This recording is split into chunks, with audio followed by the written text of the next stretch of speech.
परवाच्या दिवशी मुख्यमंत्र्यांनी मंत्रालयात बैठक घेऊन सिंगापूरच्या एका कंपनीसोबत करार केलेला आहे की येत्या 7 महिन्यामध्ये तिसऱ्या मुंबईचा संपूर्ण आराखडा तयार करून तिसऱ्या मुंबईचं काम वेगानं चालू करावं अशा प्रकारचा करार झालेला आहे। त्यासाठी त्यांनी 124 गावातील कुठल्याही शेतकऱ्याला कुठल्याही स्थानिक स्वराज्य संस्थेला विश्वासात घेतलेला नाही। महाराष्ट्र सरकारच्या ह्या कृतीचा आम्ही निषेध करतो आणि हा निषेध चांगल्या प्रकारे नोंदवण्यासाठी 124 गावातील समस्त शेतकरी येत्या स्वातंत्र्य दिनी 15 ऑगस्ट रोजी कोकण आयुक्तालयावर लाक्षणिक उपोषण आंदोलन करणार आहेत आणि त्या लाक्षणिक उपोषणामध्ये 124 गावातील हजारो शेतकरी सहभागी होणार आहेत याची शासनानं नोंद घ्यावी। शेतकऱ्यांच्या एकजुटीचा शेतकऱ्यांच्या एकजुटीचा शेतकऱ्यांवर अन्याय करणाऱ्या महाराष्ट्र सरकारचा शेतकऱ्यांवर अन्याय करणाऱ्या महाराष्ट्र सरकारचा नाही नाही कधी नाही आमच्या जमिनी देणार नाही नाही कधी नाही आमच्या जमिनी देणार नाही। हुतात्मे अमर रहे हुतात्मे अमर रहे। आता एक घोषणा आहे 15 कोणी 10वी असेल कोणी 12वी असेल कोणी ग्रॅज्युएट असेल कोणी डबल ग्रॅज्युएट असेल वगैरे वगैरे शिक्षणातून माणसाचा स्वाभिमान जागरूक होणार आणि हा स्वाभिमान जागरूक व्हायला पाहिजे। आपली अस्मिता काय आहे आपल्यावर काय संकट आहे ह्याची जाणीव आपल्याला व्हायला पाहिजे। मी मोठा अधिकारी आहे आणि माझ्या घरावर बुलडोजर कोणतरी घेऊन येतोय आणि मी आपला असा हात बांधून आहे मी ऑफिसर आहे ना तुझ्या ऑफिसर पणावर काय किंमत तू तुझ्यासाठी आणि समाजासाठी काय करतोस पहिला हा प्रश्न आहे। तर मंडळी प्रश्न असा आहे की परवा त्या मुख्यमंत्र्यांनी मंत्रालयात बैठक घेतली बोलवलं कोणाला तिथं सिंगापूरची कंपनी मुद्दा लक्षात घ्या 15 ऑगस्टचा त्यांनी तिथं बैठक घेतली मुख्यमंत्र्यांनी सिंगापूरच्या कंपनीला बोलवली परदेशी कंपनीला आणि हे आपल्याशी बैठक घ्यायला तयार नाहीत ते अधिकारी ते सगळ्या तो प्रधान सचिव UD1 असेल तो MMRDचा आयुक्त असेल सगळे त्या मीटिंगला हजर होते आणि त्याने निर्णय काय घेतला की 7 महिन्याच्या आतमध्ये सिंगापूर कंपनी परदेशी कंपनीला सांगतोय तो की 7 महिन्याच्या आत तुम्ही ह्या आमच्या देशातल्या सिंगापूर कंपनी ही परदेशी आहे त्या परदेशी कंपनीला सांगतोय मुख्यमंत्री आमचा की ती 124 जी गावं आहेत रायगड मधली त्या रायगड मधल्या 124 गावांचा तू 7 महिन्याच्या आत आराखडा तयार कर एका परदेशी कंपनीला सांगतोय। लक्षात घ्या पॉइंट मुद्दा लक्षात घ्या तुम्ही आणि आम्हाला काम सुरू करून द्या। आपल्यावर काय संकट आहे बघा आणि या हरामखोर ऑफिसर लोकांना आश्वासन देऊन सुद्धा आपल्यासोबत बैठक घ्यायला त्यांना लाज वाटते। हा पॉइंट स्वाभिमान जो म्हटलेला आहे त्या स्वाभिमानाला धरून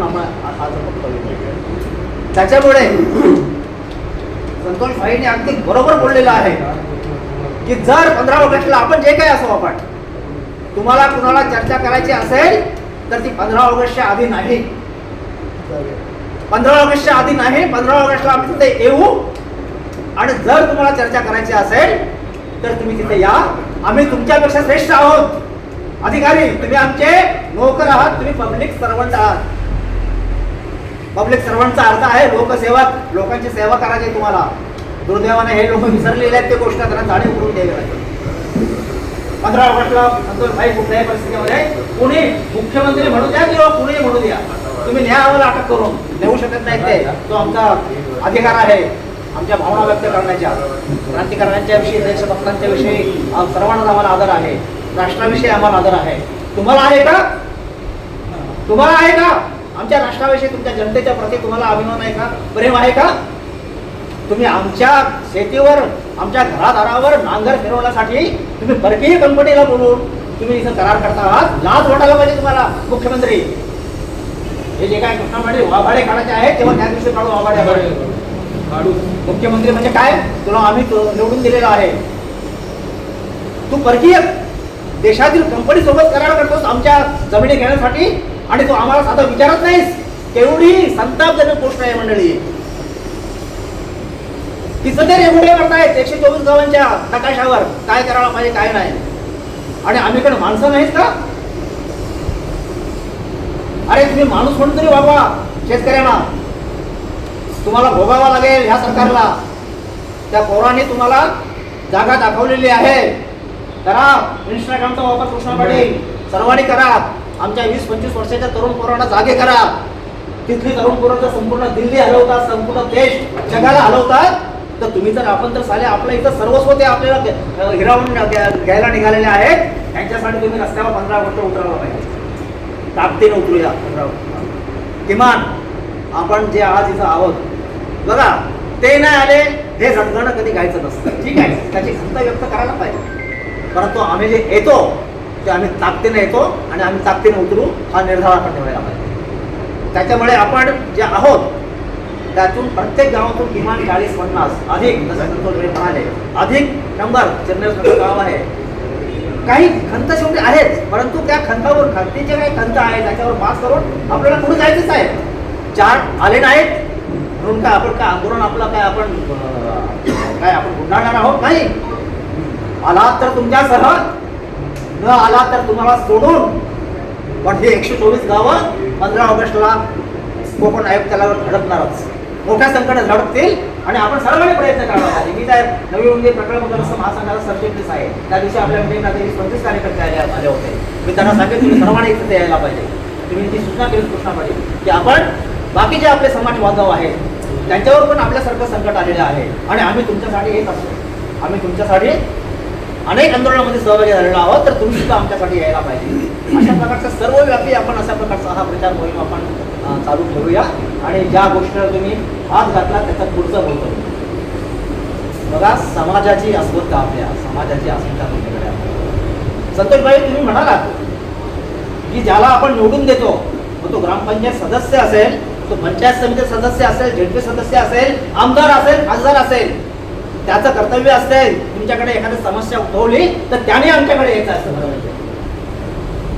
पण तो एखादा मगरूर तुमच्याकडे न येता आम्हाला त्याच्याकडे जावं लागतोय, ही खरं म्हणजे शर्मेची गोष्ट आहे.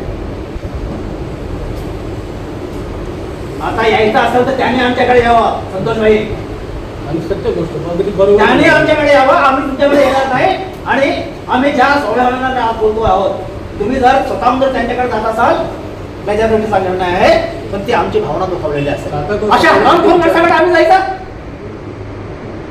अरे 124 गावांचा प्रश्न तुमच्या मतदारसंघातले एवढी गावावर वरवंटा फिरणार आहे आणि तू आमची वाट बघतोस, तू आमची टिंगल करतोस.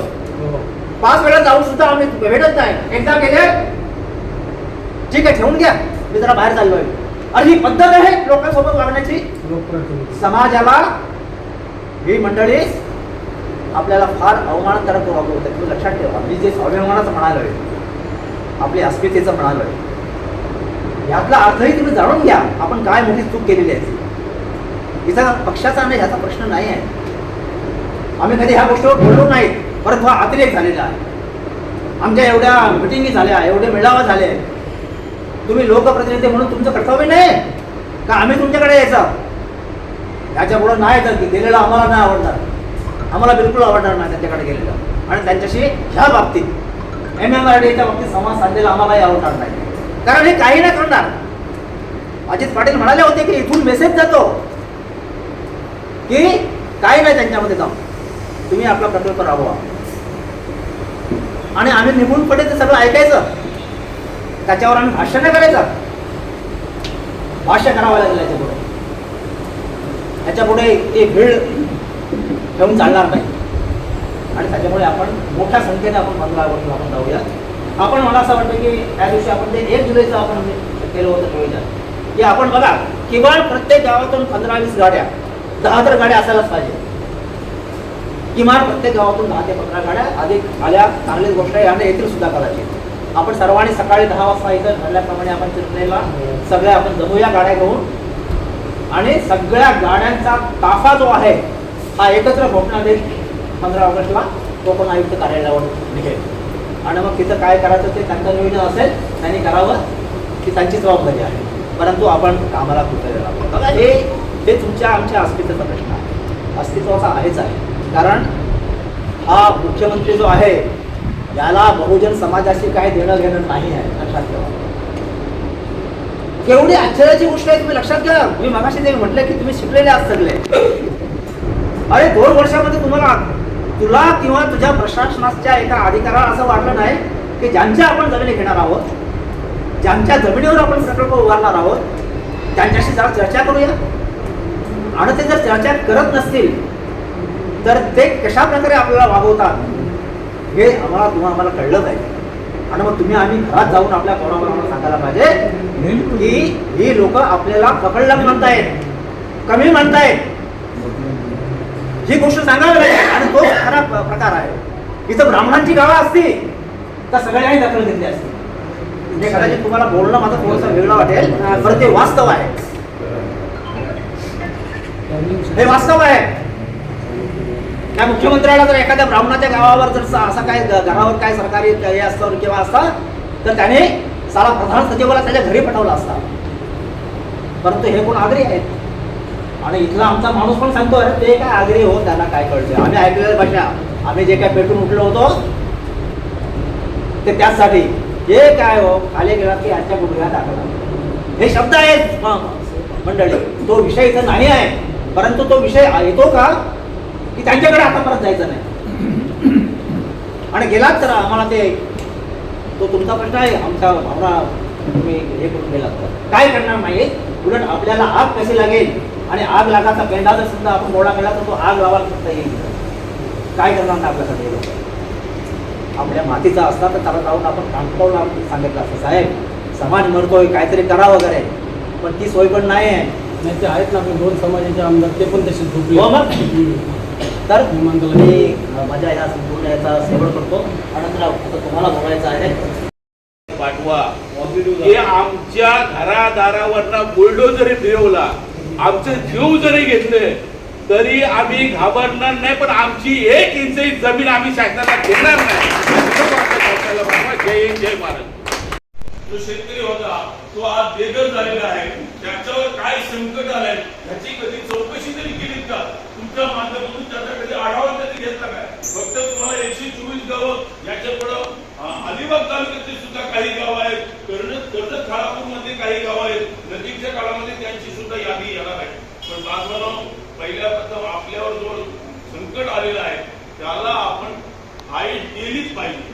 जसं एसीजेडला सुरुवातीला असं वाटत होतं की एवढा मोठा बलाढ्य पैशावाला जो अख्खा सरकार पोचतो त्याला आपण कसं आठवायचं. पण एनडी पाटील साहेबांना मानलं पाहिजे की त्यांनी सरकारला नामोहरम केलं. मी त्यांच्या बरोबर बरेच वेळा मिटिंगला गेलो आणि अक्षरशः मंत्रिमंडळाचे मंत्री बरेच लोक त्यांच्याबरोबर चर्चा करायचे आणि त्याच्यामुळं आपण खरं म्हणजे एनडी पाटलांचं नेतृत्व असेल, तुमचं आमचं नेतृत्व असेल, पण खऱ्या अर्थानं जर लढाई कोणी जिंकली असेल ना ती शेतकऱ्यांच्या ताकदीवर लढाई जिंकली आहे. आणि म्हणून त्या ठिकाणी ज्या वेळेस शेतकऱ्यांची ताकद एकत्र आली त्यावेळेला त्या लढ्याला जोर झाला. आणि म्हणून तुम्हाला मी आवाहन करेन की नुसतं असं गप्प बसून जमणार नाही. आता त्यांनी सांगितलं की ग्रामसभाला येत नाही. तुमच्यासारखी परिस्थिती आमच्या पेण तालुक्यामध्ये बरेच ठिकाणी ग्रामसभा होतच नाही. मग त्या पुढे गेल्यानंतर मग त्या ठरावाला काय अर्थ राहत नसतो. हे सगळं माहिती असून सुद्धा लोक त्या बाबतीमध्ये अनभिज्ञ आहेत. तशी परिस्थिती आधी आहे. कारण आम्ही सुद्धा 88 गावचा दौरा आता या 16 तारखेपासून घेतलेला आहे. 88 गावामध्ये जनजागृती करायची यासाठी आम्ही 16 तारखेपासून सुरुवात करत आहोत. आणि त्या ठिकाणी सुरुवात करत असलो तरी पण लोकांना थोडीशी जागरूकता केलीच पाहिजे आणि लोकांनी स्वतःही त्या लढ्यामध्ये उतरला पाहिजे. अरे तुमचं अस्तित्वच राहणार नाही, तुमची गावं ना राहणार, तुमचं घरदार नाही राहणार. त्याच्यामुळं आपलं अस्तित्व टिकवायला, आपलं गाव टिकवायला आपल्याला त्याच्यामध्ये झोकून द्यायला पाहिजे, लढा उभारायला पाहिजे. तर आपण पेण तालुक्याचा अध्यक्ष होतो आणि त्या ठिकाणी आपण चांगल्यापैकी लढा दिला आणि बलाढ्य शक्तीला परत घालवली, ही आपली अभिमानाची गोष्ट आहे. पण त्याबरोबर एन डी पाटील साहेबांचे सारखं नेतृत्व त्या ठिकाणी लाभलेलं होतं आणि म्हणून तो लढा आपण जिंकलो. त्याची पुनरावृत्ती आपल्याला या MMRDच्या विरोधात करायची आहे. मुख्यमंत्र्यांनी डिक्लेअर केलंय 124 गावं आणि आता त्याने आमंत्रण दिलंय सिंगापूरच्या कंपनीला इथं सर्वे करण्यासाठी किंवा पुढची जबाबदारी पार पाडण्यासाठी. पण मुख्यमंत्र्यांना हे समजत नाही की मुख्यमंत्री समजतात की हे सगळे 124 गावं असो किंवा महाराष्ट्र असो माझ्या बापाची मिळकत, त्याच्यामुळे मला पाहिजे ते मी करणार. आणि ही जमीन आमच्या बापदाद्याने इथं वाढवली, जोपासली आणि त्याच्यामुळं आम्ही मोठे झालो. त्याच्यामुळं सहजासहजी तुम्ही सांगाल की 124 गावं म्हणजे पेण तालुक्यातली 88, इकडची 34 गावं, पनवेलची 2-4 गावं असे मिळून तुम्ही तिसरी मुंबई तुमच्या बापदाद्यांची मिळकत आहे. तुम्हाला काय फरक पडते? अरे पण 20-30 वर्षापूर्वी ज्या नवी मुंबईला तुम्ही जन्म दिलात त्या नवी मुंबईची काय त्या ठिकाणी परिस्थिती काय ती कधी जाऊन डोळ्याने बघितलीत का? त्यामध्ये त्या लोकांवर काय संकट आलेलं आहे, तिथलं त्यांचं अस्तित्व राहिलंय की नाही ह्याचं कधी खंत बाळगलीत का? त्या लोकांना काय मिळतंय का नाही याची कधी तमा बाळगलीत का? तर 85 गावं त्या ठिकाणी होती. आज मला सांगा तुम्ही 85 गावचं अस्तित्व त्या ठिकाणी राहिलंय का? 85 गावचं अस्तित्व आहे आणि जवळजवळ ती आगरी कोळ्यांची 95 गावं होती. आज त्या ठिकाणी आगरी आणि कोळ्यांचा पत्ता नाही, इतकी बेकार अवस्था आहे. आणि त्या ठिकाणी उत्तर भारतीय आणि साऊथ इंडियन लोकांचा भरणा झालेला आहे. त्या बाबतीमध्ये स्थानिक जो शेतकरी होता तो आज बेघर झालेला आहे. त्याच्यावर काय संकट आलंय याची कधी चौकशी तरी केलीत का? तुमच्या माध्यमातून त्याचा कधी आढावा कधी घेतला काय? फक्त तुम्हाला 124 गावं, याच्या पुढं अलिबाग तालुक्यातले सुद्धा काही गावं आहेत, कर्जत खालापूर मधली काही गावं आहेत, नजीकच्या काळामध्ये त्यांची सुद्धा यादी येणार आहे. पण बांधवांनो, पहिल्या प्रथम आपल्यावर जो संकट आलेलं आहे त्याला आपण फाईट केलीच पाहिजे.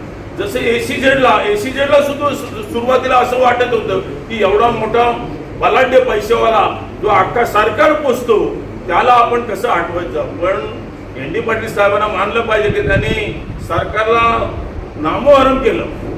मी त्यांच्याबरोबर बरेच वेळा मिटिंगला गेलो आणि अक्षरशः मंत्रिमंडळाचे मंत्री बरेच लोक त्यांच्याबरोबर चर्चा करायची आणि त्याच्यामुळं आपण एकजूट. खरं म्हणजे एन डी पाटलांचं नेतृत्व असेल, तुमचं आमचं नेतृत्व असेल, पण खऱ्या अर्थानं जर लढाई कोणी जिंकली असेल ना ती शेतकऱ्यांच्या ताकदीवर लढाई जिंकली आहे. आणि म्हणून त्या ठिकाणी ज्या वेळेला शेतकऱ्यांची ताकद एकत्र आली त्यावेळेला त्या लढ्याला जोर आलं. आणि म्हणून तुम्हाला मी आवाहन करेन की नुसतं असं गप्प बसून जमणार नाही. आता त्यांनी सांगितलं की ग्रामसभा येत नाही. तुमच्यासारखी परिस्थिती आमच्या पेण तालुक्यामध्ये आहे. बरेच ठिकाणी ग्रामसभा होतच नाही, मग त्या पुढे गेल्यानंतर मग त्या ठरावाला काही अर्थ राहत नसतो. हे सगळं माहिती असून सुद्धा लोक त्या बाबतीमध्ये अनभिज्ञ आहेत. तशी परिस्थिती आजही आहे. कारण आम्ही सुद्धा 88 गावचा दौरा आता या 16 तारखेपासून घेतलेला आहे. 88 गावामध्ये जनजागृती करायची यासाठी आम्ही 16 तारखेपासून सुरुवात करत आहोत. आणि त्या ठिकाणी सुरुवात करत असलो तरी पण लोकांना थोडीशी जागरूकता केलीच पाहिजे आणि लोकांनी स्वतःही त्या लढ्यामध्ये उतरल्या पाहिजे. अरे तुमचं अस्तित्वच राहणार नाही, तुमची गावं नाही राहणार, तुमचे घरदार नाही राहणार. त्याच्यामुळं आपलं अस्तित्व टिकवायला, आपलं गाव टिकवायला आपल्याला त्याच्यामध्ये झोकून द्यायला पाहिजे, लढा उभारायला पाहिजे. तर आपण नुसते घरी बसून किंवा लोकांची भाषणं ऐकून आपल्यामध्ये जोश येणार नाही. आपल्याला प्रथम प्रत्यक्षात त्या लढ्यामध्ये उतरावं लागेल आणि ते उतरल्यानंतर आपल्याला त्याची चव चाखायला मिळेल. आणि म्हणून या ठिकाणी मुख्यमंत्र्यांनी सांगितलं की 124 गावामध्ये सिंगापूरचा कंपनी येते आणि ते सर्वे करतं.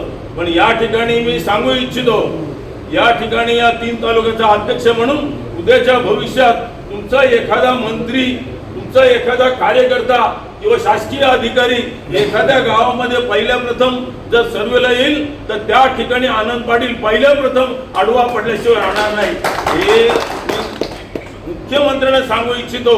कारण मुख्यमंत्र्यांना अजून कल्पना नसेल की आगरी समाज काय आहे, आगरी समाजाची नीतिमत्ता काय आहे, आगरी समाजाचं पोलखोल काय आहे हे तुम्हाला माहिती नसेल.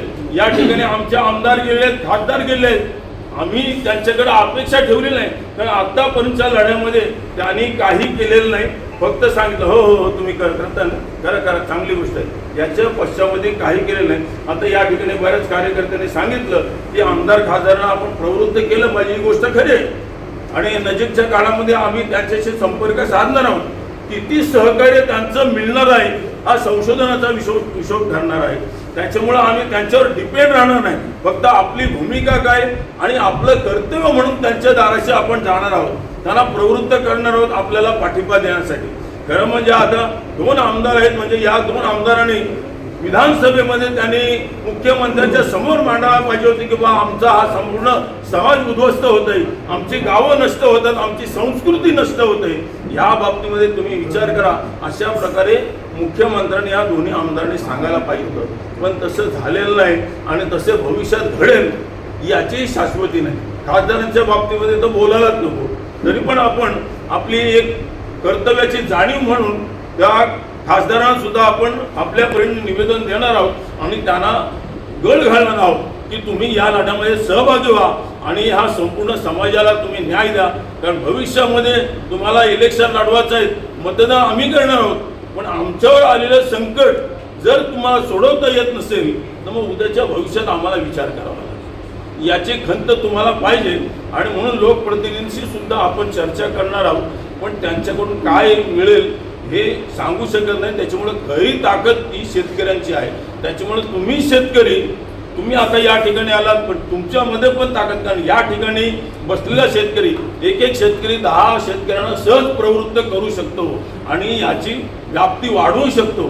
तुम्ही आता अनेक गावाची इतिशा आलेला आहात, म्हणजे 1-2 जरी माणसं असली तरी पण संपूर्ण गावाला तुम्ही चांगल्या प्रकारे मार्गदर्शन करू शकता आणि संपूर्ण गाव या संकटाच्या विरोधामध्ये तयार करू शकता. एवढी तुमच्या ताकद या कार्यकर्त्यांमध्ये आहे.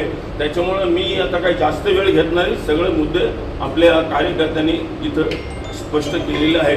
तेव्हा मी एकच सांगेन की 15 ऑगस्टला जो आपण आंदोलन घेतलं आहे, 1 जुलैला आपलं होतं आंदोलन, ते आपण एक खेळीमेळीच्या वातावरणात कोकण आयुक्तांशी चर्चा केली तर संतोष ठाकूर यांनी सगळी माहिती सांगितलेली आहे. पण आपण त्यांचा सन्मान ठेवला, मान ठेवला आणि त्यांना मोठं मान देऊन त्यांच्या म्हणण्याप्रमाणे आपण ते स्थगित केलं आणि पुढं ढकललं होतं.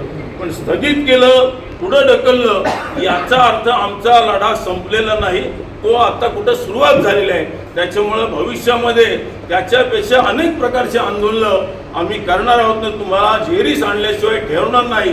सरकार कोणीही असो, कोणीही मंत्री असो, कोणीही मुख्यमंत्री असो, पण आम्ही आगरी लोक उतरून तुमचा या ठिकाणी तुम्हाला नाक घसा लावल्याशिवाय थांबणार नाही. अशा प्रकारची भूमिका या आगरी समाजाची आहे आणि ते करून दाखवणार. का आग्र्यामध्ये तेवढी हिंमत आहे, ताकद आहे. त्याच्यामुळं तुम्ही याचा विचार करा आणि आडवळणाने उगाचच्या उगाच पोलीस फौजफाटा, मिलिटरी हे सगळं किती आणलं तरी पण आम्हाला काही फरक पडणार नाही. कारण आम्ही प्राण्याची आहुती द्यायला तयार आहोत.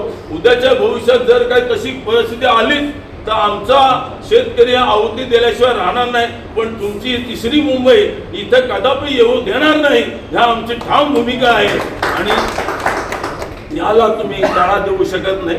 3री मुंबई आम्हाला नको आहे. आता या ठिकाणी खरी गोष्ट आहे की लोकांना असं वाटतंय, आता मी इतके सगळे गावांमध्ये फिरत असतो तर त्यावेळेला काही कटू अनुभव येतात. बरेच लोक असं सांगतात मग आम्ही जमिनी ठेवून काय करायचा, जमिनी पिकत नाही, मजूर मिळत नाही. त्याच्यामुळं अरे पण एक लक्षात घ्या, जमिनी पिकत नाही ही गोष्ट खरी आहे, पण जमिनी पिकत नाही याचा अर्थ एक 5-25 लोक असतील, पण त्याच्यामध्ये हजारो लोक आहेत की शेती करणारी आहेत आणि शेतीला एवढा भाव का आहे तुम्हाला सांगतो. मुंबई हे आंतरराष्ट्रीय स्तरावरचं शहर आहे. ही मुंबई आपली राजधानी आहे, पण आंतरराष्ट्रीय स्तरावर त्याच्याकडं खूप मोठं लक्ष असतं आणि म्हणून तो मुंबईला जवळीक कसं होईल, माझं ऑफिस तिथं कसं होईल किंवा मुंबईला जवळ असेल त्या ठिकाणी माझा बिझनेस कसं चालेल याच्याकडं अख्ख्या जगाचं लक्ष असतं आणि म्हणून मुंबईकडे सगळ्यांचं लक्ष असतं. आता मुंबईला जवळ अशी जमीन कुठली राहिली नाही आणि म्हणून उरण, पनवेल, पेण या जवळची गावं आहेत. ही जवळची गिळंकृत करायची सरकारची इच्छा आहे, पण आम्ही ते सक्सेस होऊ देणार नाही.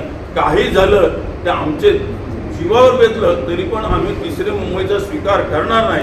काही झालं तरी तुम्हाला ठामपणे विरोध करू आणि इथून याच्या पुढं आपण आता बरेच पत्रव्यवहार केले, पण पत्रव्यवहार करून सुद्धा त्याला साधं उत्तर सुद्धा दिलेलं नाही. नजीकच्या काळामध्ये एक जवळची घटना घडली होती. एक त्यांनी मीटिंग ठेवली MMRDच्या मुख्य अधिकाऱ्यांबरोबर आणि ती आज मीटिंग, तर उद्या त्या ठिकाणी मीटिंग घ्यायचं आज कळवलं.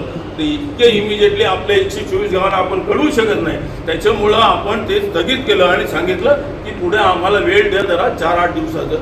पण त्याच्यानंतर काही त्यांनी या ठिकाणी मीटिंग आयोजित केले.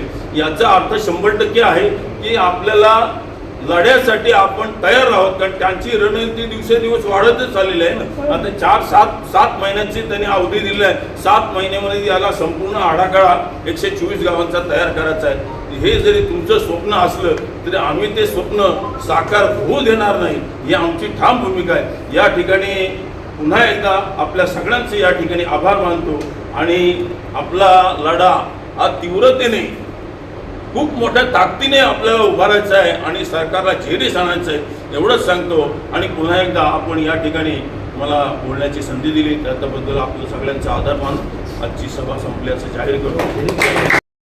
आपण काय करणार आहोत नजीकच्या काळामध्ये, त्याच्यामुळं आपली भूमिका काय असायला पाहिजे याचं अतिशय उत्कृष्ट असं मार्गदर्शन या ठिकाणी केलेलं आहे. त्याच्यामुळं मला काय फारसं बोलायला पाहिजे अशातला भाग नाही, पण मी आभार प्रदर्शनाचं कार्य मागच्या आठवड्यामध्ये कलकत्त्याला गेलो होतो. त्या ठिकाणी अदानीचाच एक मोठा प्रोजेक्ट बसतोय.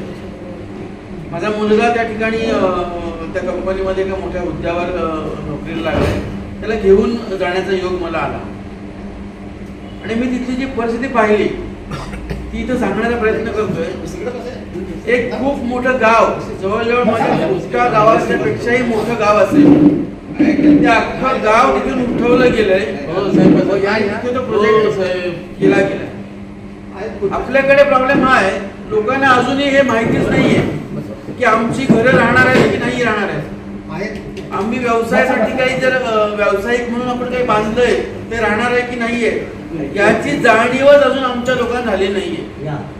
कारण आपण जर सेजच्या काळातला जर 7-12 बघाल, सेजच्या काळामध्ये मी आज ज्या घरामध्ये राहतोय खोपटे गावामध्ये, त्या घराला सुद्धा माझ्या नोटीस होती.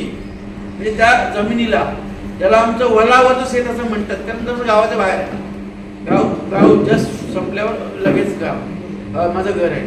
त्या वलावरच्या शेताला सेजच्या आंदोलनाच्या वेळेला नोटीस होती.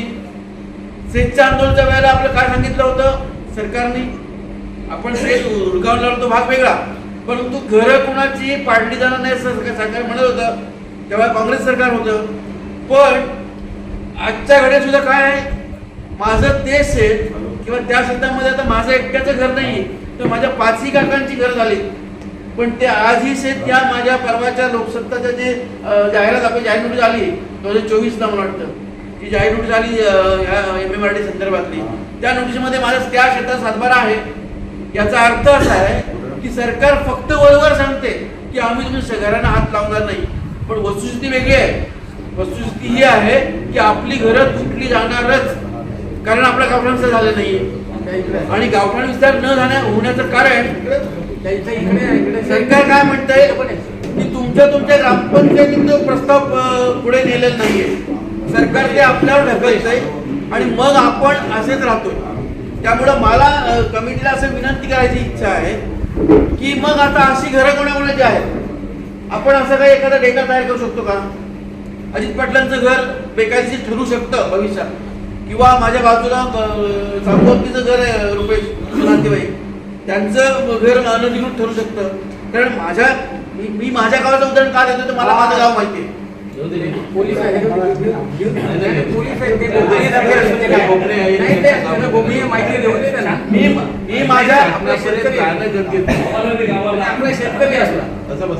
मी माझ्या गावाचंच का उदाहरण देतो, मला माहिती आहे की माझ्या गावामध्ये गावठाणामध्ये घर कोणतं आहे आणि गावठाणाच्या बाहेर घर कोणतं आहे. त्याच्यामुळे गावठाणाच्या बाहेर जी घरं आपण बांधली गेली नैसर्गिक वाढीपोटी, आपण काही ते इलिगल केलं नाहीये, तर आपली जुनी घरं होती त्या जुनी घरात आपण राहणं शक्य नाही म्हणून आपण नवी घरं बांधली. पण सरकारच्या लेखी सगळी घरं आजच्या घडीला अनधिकृत आहे, लक्षात घ्या. आणि त्यामुळं ती लोकांना जोपर्यंत, कारण काय होय, अशी जी घरं बांधलीत लोकांनी, त्या लोकांपर्यंत साहेब अजून हेच नाहीये की आमची घरं तुटणार आहेत, त्यांना माहितीच नाही त्या लोकांना. त्यामुळे ते आपल्याला जो काय प्रतिसाद कमी मिळतोय हे लोकांच्या त्या लोकांना कळत नाही बाबा तुझ्या घरावर पण येणार आहे. नुसती शेती नाहीये. आता माझं उदाहरण घ्याल तर माझ्याकडे शेतीच नाहीये. माझं एक शेत फक्त आहे तिरकोनच्या हद्दीमध्ये 97-3. नाही तर दुसरं शेत मी भाड्याने दिलं. माझ्याकडे मी महिन्याला बऱ्यापैकी पैसे कमवतोय, कळलं का? आणि ते माझं येणे झालेलं शेत आहे, तर त्याच्यावर काय येणार नाही. पण मी इकडे काय येतोय तर माझं उद्या गाव राहणार नाही हो, माझी उद्या संस्कृती राहणार नाहीये. उद्या माझ्या गावाच्या बाजूला जेव्हा एखादी बिल्डिंग बसेल आणि त्या बिल्डिंग मधला एखादा कोणतरी घाटी किंवा तिकडच्या विदर्भातला माणूस माझ्या घरच्या गणपतीचं गाणं चालू असताना तो रात्री फोन करेल, कारण आपल्याकडे गौर यायला 12 वाजत रात्रीचे, तो रात्री फोन करणार पोलीस स्टेशनला, अरे धिंगाणा चालू आहे. धिंगाणा कसला? आम्ही संस्कृती आहे, पण ती आपल्याला तेव्हा करता येणार नाही, कारण बाजूला ते सगळे लोक बाहेरचे लोक आले असतात. आणि म्हणून आपल्याला हे खूप अगदी सावधानतेने घ्यावं लागणार आहे. लक्षात घ्या, अजूनही आपला झळ नाही. खरी झळ तेव्हा पोहोचेल माझ्या घराला जेव्हा नोटीस येईल तेव्हा, पण तोपर्यंत सगळं संपलेलं असेल. आणि म्हणून माझी सर्वांना हात जोडून विनंती आहे की आपण 15 तारखेला आपली ताकद दाखवूया. भले सकाळी सुकट भाकरी काही खाऊन निघा, काही हरकत नाही, समजलं का? भरपूर जेवून निघा, पण एक दिवस आपण तिथे बसूया, कळलं का? एक दिवस बसल्याशिवाय सरकारला कळणार नाही. बरं, सरकारमध्ये बसलेत ते काय अनबुद्ध आहेत का? त्यांना अक्कल नाही असं म्हणणं आहे का? त्यांना सगळं कळतंय, पण कळतंय ते वळत नाहीये. लक्षात घ्या, का वळत नाहीये? त्यांना असं वाटतंय की नाही आम्हाला हे करायचंच आहे, काही करून करायचं आहे. म्हणजे अंबानी गेला, आता पुढे कदाचित अदानी येईल. खाणारी लोक आहेत. जर ह्या युगात जे संतोष भाई बोलतात की ह्या युगात आम्ही मेलो तर शायद आम्ही आता वैकुंठात पण जाऊ शकतो, कारण किमान बोललो तरी आतापर्यंत. पण जे आता येणारी पिढी ती बोलत पण नाही आणि लढत पण नाही. म्हणजे आपला विषय स्थिती आहे कायम की आपल्याला त्या लोकांना जागे करायचं सगळं. आता चंद्राने मागचं सांगितलं की मागचे लोक आले पाहिजे. चंद्राचे आम्ही काय म्हणजे बघा, हा लढा माझा तुमचा किंवा असा कोणाचा वैयक्तिक कोणाचाच नाही, ह्यापैकी कोणाचाच वैयक्तिक नाही. हा लढा आहे आपल्या समाजाचा आहे, जातीचा आहे.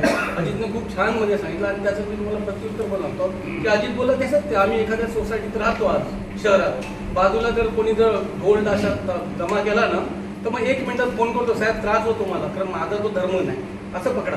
तर मग हे पुढे होणार, हा नंतरचा विषय झाला. घरदार जातील हाही नंतरचा विषय.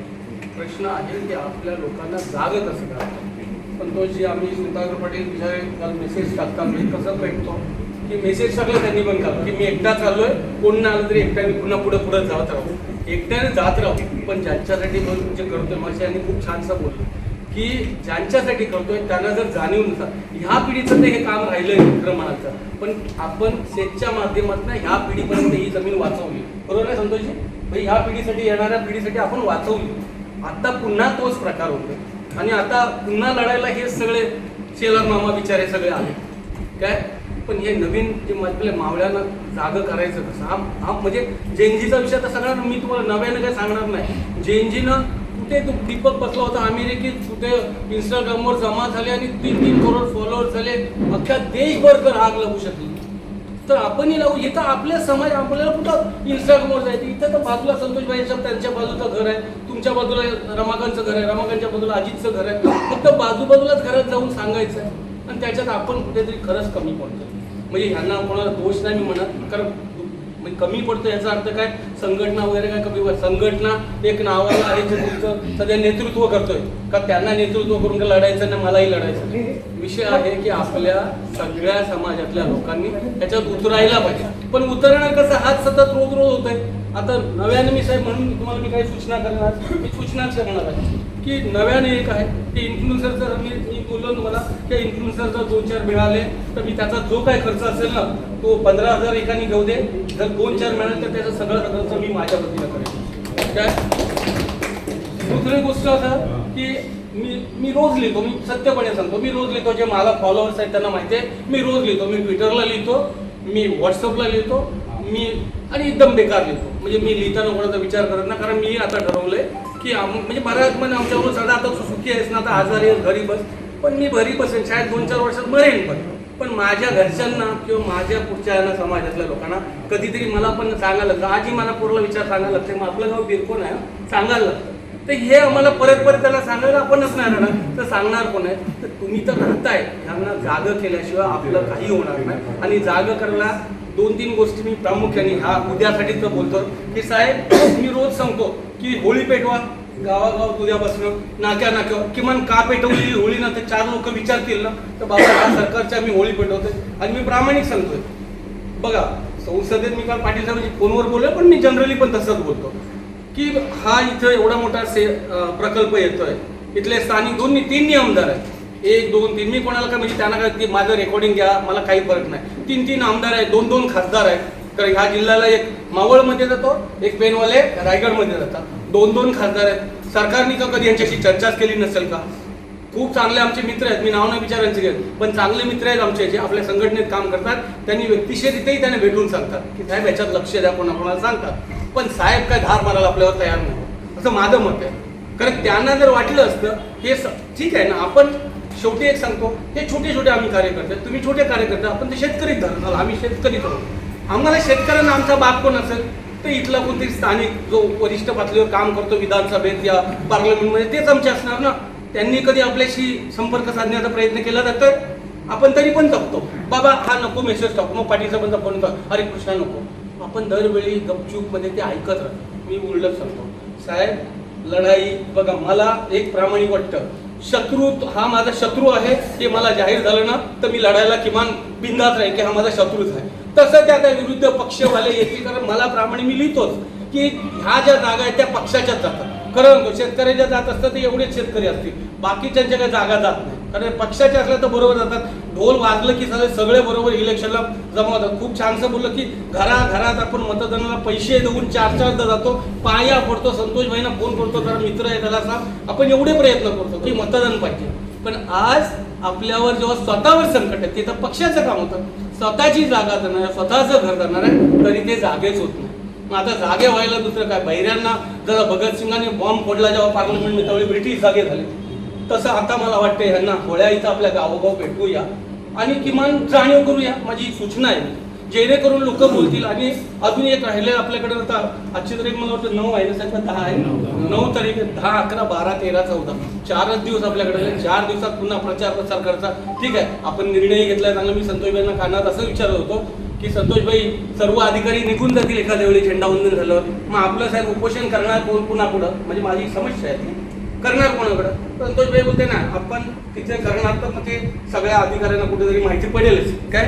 आणि राहिलं मीडियाचं, मग अशी म्हणले, हे आता मीडिया बघताय, आमचा एकच मीडिया नाही, तो आमचा खरा शेतकरी आहे की कोण बातम्या द्यायला तयार होतो आणि दिले बातम्या. मी आता मध्यंतरी ह्यांच्या ते लक्ष्मी पेढेच्या ह्याच्यामध्ये होतो साहेब, मी माझं त्या बारणे साहेब याच्या आधी ते अतुल बरोबर जे तो बोलला त्याच्यावर मी एकदम पेटून उठलेलो. असंच सेम आजार होतो. मी संध्याकाळी मला हॉस्पिटलला गेलो, साहेब बोललो, त्या पत्रकारांनी शैलेश नावाने सांगतो, मला फोन केला, साहेब मी तुमची बातमी आणि तुमची घेतलेली इंटरव्ह्यू छापूच शकत नाही. फोन आला, बोलते मला, तुला बाबा नको छापू, काय मी काय तुला मला मीडियामध्ये प्रसार करायला आहे. प्रश्न असा आहे की जे मीडियाचे मालक 28 मीडिया आहेत, ते 28 मीडिया त्यांच्याकडे, अडाणी अंबानीकडे. तुमच्या बातम्या कोण लावणार नाही. तुमच्या बातम्या हे जे आता जे बोललो इंस्टाग्राम आहे एकमेव आपल्याकडे राहिलंय, त्याच्यात पण मोदी सरकारने परवा निर्णय घेतलाय. 3 तासात त्यांना वाटलं कृष्णा पाटील बोललेलं चुकीचं आहे तर डिलीट मारायचा अधिकार घेतलाय. मेटावाल्यांना त्यांनी माफी मागायला लावली परवा. मेटाने ज्यांनी इंस्टाग्राम बनवलं त्याला माफी मागायला लावली. ते सगळे शोधलं जातं. बेळगामच्या तेवढी त्यांना शोधलं नाही, इंस्टाग्रामवर ज्या मोदींनी शिव्या दिल्या त्यांनाही शोधायची यांच्याकडे यंत्रणा आहे. त्यामुळे ही यंत्रणा या ब्रिटिशांच्या पेक्षा भयानक यंत्रणा आहे. ब्रिटिश चांगलेच होते, 100 वर्षाचा विजन होते, हे तसे नाही. खूप बोलण्यासारखं वगैरे भरपूर मी कधी बोलू, पण आत्ता या 4 दिवसामध्ये आपल्याला काय करायचं असेल तर 2 गोष्टी आहेत. आता बघा, गोविंदाचीच पथकं मी मगाशी यांना कानात बोलवतो, 200 टी-शर्ट दे, तो सांगतो 400 टी-शर्ट दे. मग या गोविंदाला रोज वरती झोंब्या घेतील. पण या झोंब्या किती दिवस राहिलेल्या 1-2 वर्षात या झोंब्या बंद होतील. मग त्यामुळे या सगळ्या ठिकाणी आपण जाऊया. आणि मगाशी यांनी खूप छानशी सूचना मांडली, मला वाटते ही सूचना मला पसंत आहे की नसेल लोकांना तर ही अशाच प्रभात फेरी 4 दिवस लगातार करायचं आहे. आजारी असलो गोळ्या खाईन पण तुमच्याबरोबर येईल, नाही येता आलं तर 4 गाड्या देईल तुम्हाला, पण त्या घेऊन गावोगाव फिरवा. कारण खरंच सांगतो कुठेतरी आत्म्यापासून पेटते. मी बाबा मला सांगतो, मला माहिती आहे सरकार विकार आता तुमचा मित्र पोलीस बोलाय, सरकार काही नाही तर तुमच्यावर कुठंतरी खाजून खुजून तरी केसेस काढणार आहेत, म्हणून आम्ही पण तसंच करून टाकले. जेवढ्या होत्या त्याला केसेस नील करून टाकले. काय घरदार नावावरच सध्या ठेवलं नाही. जागा ह्याच्यात सारखं आहे की माझी 100 एकर जागा आहे, कळलं, 1 गुंठा जागा नाही. त्यामुळे मला काही त्याची चिंता नाही. लास्टला केस तर याच्या आधी मी वर्ष काढलं, चंद्र 7 की मी एकदाच वर्ष काढलं, त्यामुळे त्याची चिंता नाही. पण लोकांना हे तयार करायला लागेल. 12-15 हजार मी लिहितो, 12-15 हजारची नोकरी घेणारा लोक सकाळपासून तिथं मरायला जातोय. मी रोजच लिहितोय, विमानतळामध्ये पण लिहितोय. तिथं एकही माझ्याकडे एज्युकेटेड माणूस लागला नाही. संतोषभाई बिचार मला आज पहिल्यांदा कळलं, या संघटनेच्या कामामध्ये GTL मध्ये जाऊन नोकरी सोडणार असते, आज मॅनेजर असते काय. पण लोकांनी आपलं त्याग केलाय नोकऱ्या त्यांना, आपण त्या 12-15 मध्येच राहिलो तर थोडंसं कळ होईल. त्याच्या आधी नव्हतं तर लोक शेतीवर जीवन जगत होतं. पण माझं म्हणणं नाही की शेतीवरच जगाय तुम्ही मूठ घेऊन फिरायला, पण जागे करायला लागेल. आणि जेवढे आता इथे येतोय ना, आपण प्रभात फेरी करू. या प्रभात फेरीमध्ये जेवढं सहकार्य मिळेल ते करा. तुम्ही तुमच्या बाजूला अशोकजी हेच करायला लागेल. कारण शेवटी बघा, जेनजी बोलतो, जेनजीने देशात, मला रोज वाचतो मी कोणतरी, जेनजीने एका दीपकने अख्ख्या देशातल्या पार्लमेंटला हलवलं. अहो शेवटी तुमच्या विरोधी पक्षाला यायला लागलं, सगळ्या पक्षांच्या लोकांना यायला लागलं, तर आपण करणार नाही का? शेवटी हा देश आपलाच आहे ना, काही ते काय ताम्रपट घेऊन आलेलं नाही. त्यामुळे या ताम्रपट असलेल्या लोकांची आणि समोरासमोर लढाई करूया. आता मला आता वाटत नाही, मित्रांनो, ते आपले दोन्ही इथं ते ह्याच्यातले हे आहेत, जर आपल्या त्या ग्रुपमध्ये कोणी सरकारचं समर्थन करत असेल तर त्याला एका मिनिटात डिलीट मारा. तुम्हाला एका मिनिटात डिलीट मारा. माझ्या मीटिंगला येत नाही आणि दिवस रात्र मला मागच्या वेळेला मात्र पाटील साहेबांनी खरं सांगतो चांगलं सहकार्य केलं. रुपेशने काय फोन उचलला नाही की मागच्या वेळेला मला जंतर मंतरच्या याच्यामध्ये मी लिहित होतो विद्यार्थ्यांच्या विषयी, पण मला पाटील साहेबांनी प्रामाणिकपणे बोलले, पाटील साहेब आज थांबू नका, चर्चा होऊ द्या. संतोषभाई चुकीचा आहे तर मी चुकीचं आहे तर लोकांना कळू दे. काय झालं शेवटी फायनली खूप चांगल्या लोकांनी त्याच्यामध्ये लिहिलं. आज ती तरुण आलेच नाही पण लिहिलं आणि त्यांना सगळ्यांना त्याच्यामध्ये गप्प बसायला लागलं, कारण आपली बाजू योग्य होती. तसंच मी सांगते त्या ग्रुपमध्ये अननेसेसरी असतील, त्यांचं किती राजकीय अनुभव असतील ना, त्यांनी जर एकही शब्द काढला तर त्यांना डिलीट मारून टाका. नाही तर मग आज इथून आहे ना, मी जेवायला बसलो असतं फक्त जेवण सोडतो पण पहिला टाईप करायला येतो आणि सत्यता टाकतो. त्यामुळे त्या लोकांना नको, आपण समजून जावा ही लढाई आपल्यासाठीच आहे आणि प्रभात फेरी करूया. आज बोलला तर आता चिरनेरमध्ये फिरू, आज जर विचारे असतील तर इथे तिथे करूया. सगळेजण मला माहिती आहे सदन आहे, संतोषभाई सारखे आता भास्कर मोकलजी जेव्हा कार्यक्रम करतात तुम्हाला इथं नाश्ता पाण्याचं सगळे करतात. मला माहिती नाही की दरवेळी कोणी त्यांनी हिशोब घेतलाय का त्यांनी खर्च मागितलाय.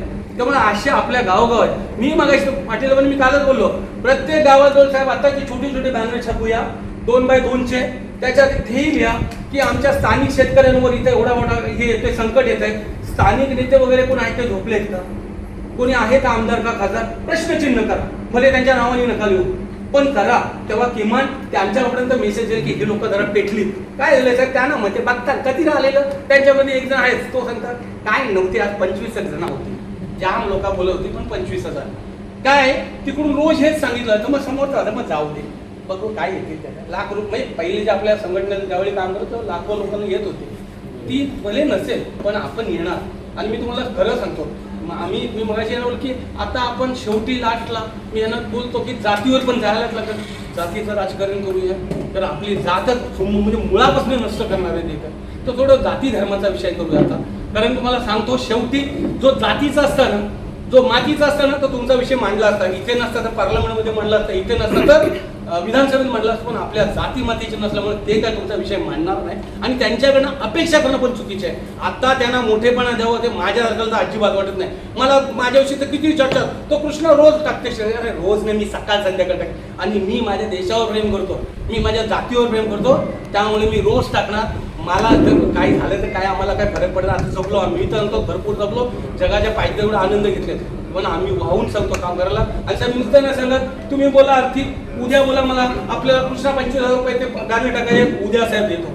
पण ह्यांना ह्या वेळी पेटवून सोडायचं नाही, तर ह्यांना असं सोडलं ना तर आपल्या म्हणजे येणारी पिढी आपल्याला किमान मान सन्मान, मी तुम्हाला संतोषजी बोलतो किंवा पाटील साहेब बोलतो, साहेब येणारी पिढीला कोणी मान सन्मान देताना कुत्र विचारणार नाही आणि त्यांच्यासाठी आपण करायचं आहे. मी लांबला बोललो पण सत्य सांगतो, कारण लढाई आरपार केल्याशिवाय काय होणार नाही. आणि सगळ्यांच्या सूचना घेऊया, अजून तुम्ही चांगल्या सूचना करा की गावात कसं जात आहे. आणि शेवटी माझा शेवटचा मुद्दा आहे, मी संतोषजींना पण बोलतो, पाटील साहेब तुम्ही पण आता त्याच्यावर ठामपणे राहा.